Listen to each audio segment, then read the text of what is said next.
este video vamos a hablar sobre las leyes de Kirchhoff.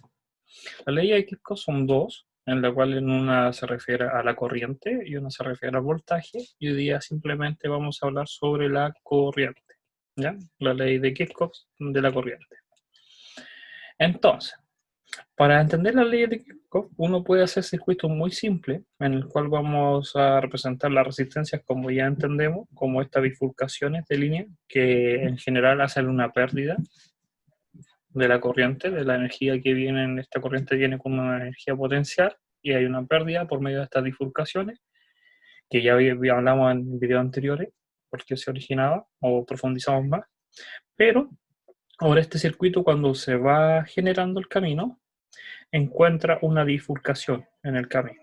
Esa bifurcación se le conoce como nodo, y el nodo es simplemente una opción, que ya el camino no sigue solamente una opción, sino que ahora puede haber una, dos o tres o hasta n veces bifurcación, y en la cual en cada una de estas bifurcaciones van a haber otros tipos de resistencia en el camino.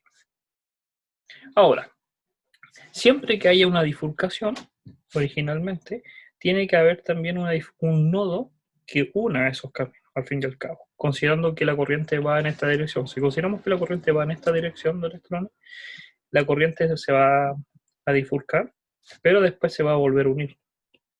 Y tiene que llegar, sí o sí, a ser una sola línea.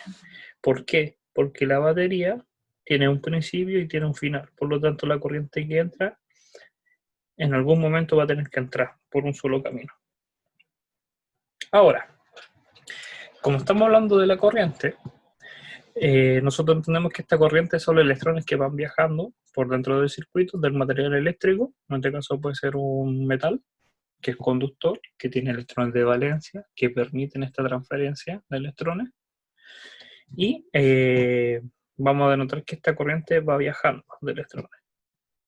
También hay que recordar que los electrones van en una dirección, pero la corriente va en otra, por arreglos que se hicieron antiguamente. Benjamin Franklin, en sus estudios, consideraba de que la corriente iba en la misma dirección, iba en la dirección opuesta, por una nomenclatura que consideró, de más a menos.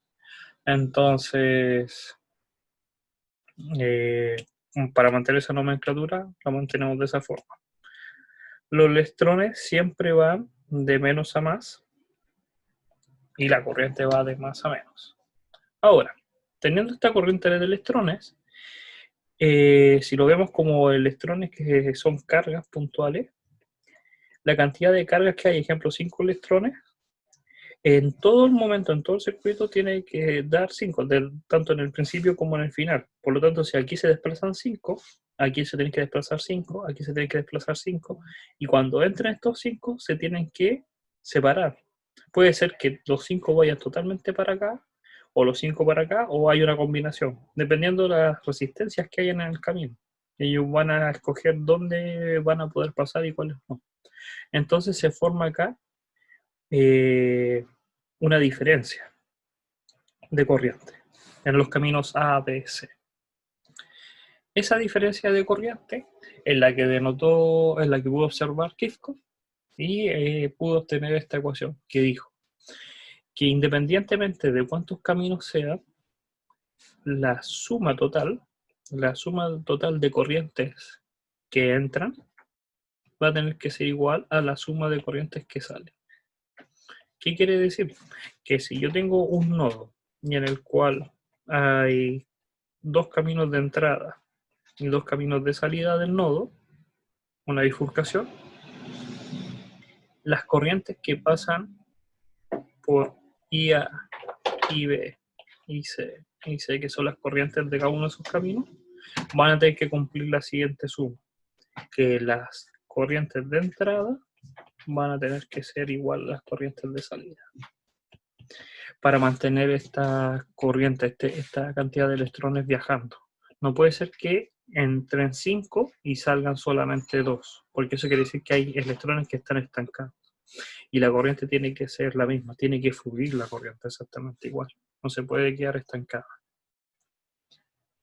Eso también los da a conocer o a pensar de que si yo tengo un nodo y a mí me dicen teóricamente en la prueba o en alguna pregunta me dicen que todas las corrientes entran, imaginemos IA, IB, IC, ID entran.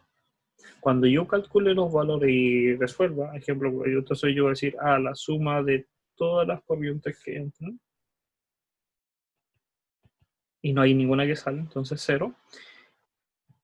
Inconscientemente, algunas de estas va a dar con valor negativo para poder mantener esa ecuación.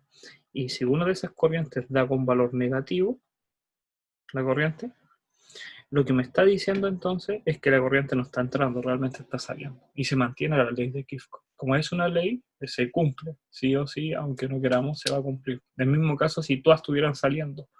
Si en el caso que todas estuvieran saliendo, desde la bifurcación, todas las corrientes, va a generar que una de esas corrientes sea negativa y cambie la dirección. Eso quiere decir que está entrando. Y con eso se entiende la primera ley de Kirchhoff.